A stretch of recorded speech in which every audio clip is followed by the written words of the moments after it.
Ազգային ժողովի մեծարգո նախագահ, հարգելի գործընկերներ, հարգելի ուժեղ Հայաստանի գործընկերներ։ Ուզում եք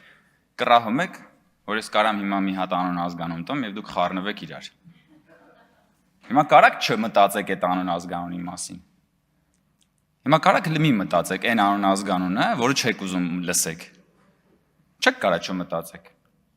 Որովհետեւ հոգեբանության մեջ շատ հայտնի բան կա, որ ասում է կարաս հենց հիմա չպատկերացնես սպիտակ արջ։ Հնարավոր չի մարդը հենց այդ բանին չպատկերացնի սպիտակ արջ։ Հիմա դուք կարաք չպատկերացնեք այն անուն ազգանունը, որից դուք այդքան խառնվում եք, չեք կարա։ Հիմա նայեք ինչ եք դուք անում։ Դուք չեք ուզում, որ այդ անուն ազգանունը այս դալիճում հնչի։ Բայց դուք անում եք այնպիսի մի բան, որ այդ անուն ազգանունը 10 անգամ ավելի բարձր է հնչում ոչ միայն այս դալիճում, այլ ամբողջ Հայաստանում։ Բոլոր վերնագրերը դրա մասին է։ Լրագրողները մի բոլ նյութ ստացան այսօր օթյակից նկարելով ձեր պահվածքը։ Հիմա դուք այդ մարդուն լավություն եք անում, թե վատություն եք անում, որ իր ավազանի անունը դարձնում եք Հայաստանի Հանրապետության մեդիայի գլխավոր օրակարգի վերնագրերը։ Ընդ որում այս պատմությունը նոր բան չի։ Վստահ եմ շատերը գիտեն դրա մասին։ Կա այդպիսի մի աշխարհահռչակ դերասանուհի երգչուհի Բարբարա Սթրեյզենդ։ Ուրեմն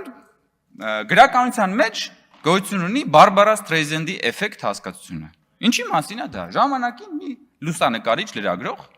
գնում է եւ տարբեր բաներ է նկարում, այդ թվում նկարում է Բարբարա Սթրեյզենդի առանձնատունը եւ նաեւ ինչ որ նկարներ տան կատարվող իրադարձությունների վերաբերյալ եւ հրապարակում է դա ոչ մեկ չի էլ նկատում։ Որևէ մեկը դրա մասին ոչ մի բան չի էլ մտածում եւ Բարբարա Սթրեյզենդը որոշում է դատական հայց ներկայացնի լրագրողի դեմ։ Բնականաբար դատական հայցի արդյունքում այդ լուսանկարները, որը որ ոչ ոք չէր էլ տեսել, դառնում է համաշխարհային մամուլի թիվ 1 քննարկման առարկան։ Հիմա հարգելի գործընկերներ, դուք Բարբարա Սթրեյզենդի էֆեկտը տարել եք եւ դրել եք կիրառում եք այդ մարդու ավազանի անունի վրա։ Հիմա ես չեմ հասկանում, դուք լավություն եք անում այդ մարդուն, թե վատություն եք անում այդ մարդուն։ Եվ էլի փորձեք հիմա չպատկերացնել եւ ձեր գլխի մեջ թող չհնչի այն անուն ազգանունը, որից դուք այդքան խուսափում եք։ Հնարավոր չի։ Ես հիմա դա չեմ ասի, որովհետեւ ես ուրիշ ուղղությամբ մոտեցա հարցին, էլի չեմ ուզում ելույթս ընդհատվի տարատեսակ չարաճճիություններով։ Բայց Տիկին Վարդանյանը այստեղը չի գնացել, ասում էր ապացուցեք, որ եղել է։ Տիկին Վարդանյան, փաստերը այդպիսի բնավորություն ունեն, որ փաստերը ընդհանրապես այսպես ծակող էֆեկտ ունեն, էլի հասկանում եք։ Հիմա ես բացում եմ primeminister.am կայքը, հուսով եմ պարոն Մանուկյանը ձեզ ուղարկել է, եւ primeminister.am կայքում 2020 թվականի հուլիսի 5-ը բացում եմ հայտարարությունը վարչապետ Նիկոլ Փաշինյանի շնորհավորական ուղերձը Սահմանադրության օրվա կապակցությամբ։ Եվ մի քիչ իջնում ենք, բնականաբար տեքստը ամբողջը չկարդամ, հասնում ենք այն կետին, որը դուք ասում եք չկար։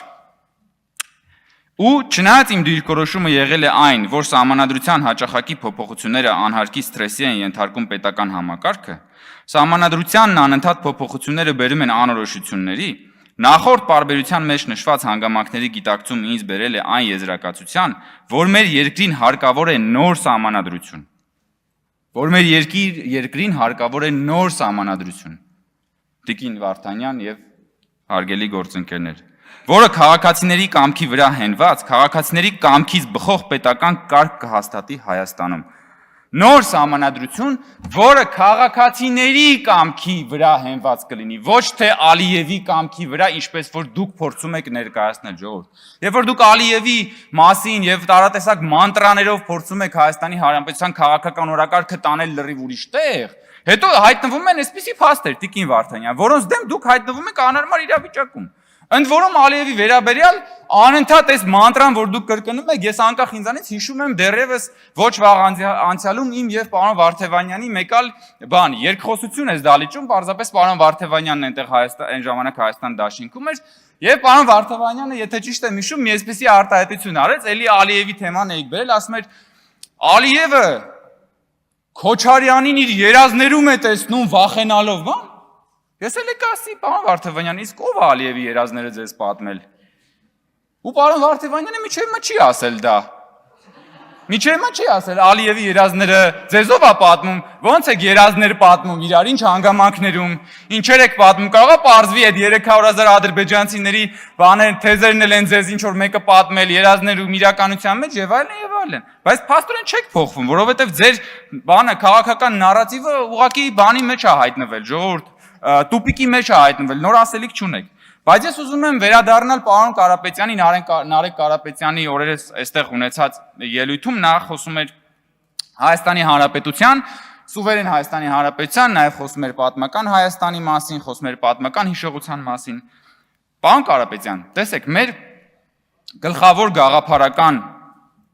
տարբերություններից մեկը հետևյալն է։ Մենք ինչ ենք ասում։ Մենք ասում ենք, որ հայրենիքը պետությունն է։ Մենք ասում ենք, որ մենք ունենք մի հայրենիք, եւ այդ հայրենիքը պետությունն է, Հայաստանի Հանրապետությունն է։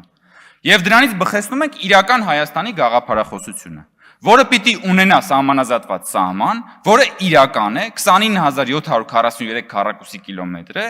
եւ որի քարտեզը փակցված է այնտեղ։ Սա մեր գաղափարախոսության առանցքն է։ Հիմա եկեք նայենք ձեր գաղափարախոսության առանցքը որն է։ Տեսեք, դուք ձեր բոլորդ, ձեր կրծքանշանին պատկերել եք Արարատ լեռը, ճիշտ է։ Ու գրել եք ուժեղ Հայաստան, կամ հիմա այստեղ գրված է կամ գրված չի։ Նայեք, դուք ձեր կրծքանշանին, կրծքին դրել եք Արարատ լեռը, որը Հայաստանի Հանրապետության տարածքում չի։ Բայց դուք մերժում եք այս քարտեզը, որը Հայաստանի Հանրապետությունն է, հասկանում եք։ Պրոբլեմը էս է, որ դուք մի բան, ինչը որ Հայաստանում չէ, ձեր կրծքին մոտ է, բայց այն Հայաստանը, որը իրականում է, ձեր սրտի մեջ չի։ Պրոբլեմը այն է, որ ձեր սրտի մեջ ուրիշ Հայաստան է։ Եվ քանի որ ձեր սրտի մեջ ուրիշ Հայաստան է, ձեր մտքերի մեջ էլ է ուրիշ Հայաստան։ Եվ այստեղ է գալիս մեր ու ձեր գլխավոր գաղափարական տարբերությունը, բայց դրա մեջ շատ խորքային պատճառ կա։ Պարոն Կարապետյան, ձեզ պատմական Հայաստանի քաղաքացին չի գործուղել այստեղ։ Ձեր գործընկերները պատմական Հայաստանի քաղաքացիների հարկերից չի, որ աշխատավարձ են ստանալու։ Ու դա հեշտ է ձեր համար, որովհետև գիտեք ինչ, պատմական Հայաստանի քաղաքացիներին չի պետք լինելու հաշվետու լինել։ Հաջորդ ընտրությունների ժամանակ պատմական Հայաստանի քաղաքացիներին չպետք է գնաք պատասխան տակ ձեր չարասների կամ արասների համար։ Որովհետև պատմական Հայաստանի քաղաքացիներից չեն հոսանք գողացել, որովհետև պատմական Հայաստանի քաղաքացիները ձեզ չեն գալու հաշվետվություն, ձեր առջև հարցեր չեն դնելու, դրա համար դա հեշտ է։ Դրա համար դուք Հայաստանի Հանրապետության քաղաքացիներին վաճառում եք պատմական Հայաստանի երազանքը, պատմական Հայաստանի երազանքն եք վաճառում Հայաստան, որովհետև դա հեշտ է, հասկանում եք, մարդկանց էմոցիաների վրա գնալ եւ խաղարկել եւ անընդհատ քաղաքական օրակարգ գեներացնել շատ հեշտ է։ Բայց այդ նարատիվը, ես էլի եմ ասում, պարոն Կարապետյան եւ հարգելի գործընկերներ, կենսունակ չի, որովհետև հասկանում եք, որովհետև քաղաքականությունն այն մասին է, որ պիտի քո գաղափարախոսությունը համապատասխանի իրական կյանքի պրակտիկ դրսևորումներին, հասկանում եք։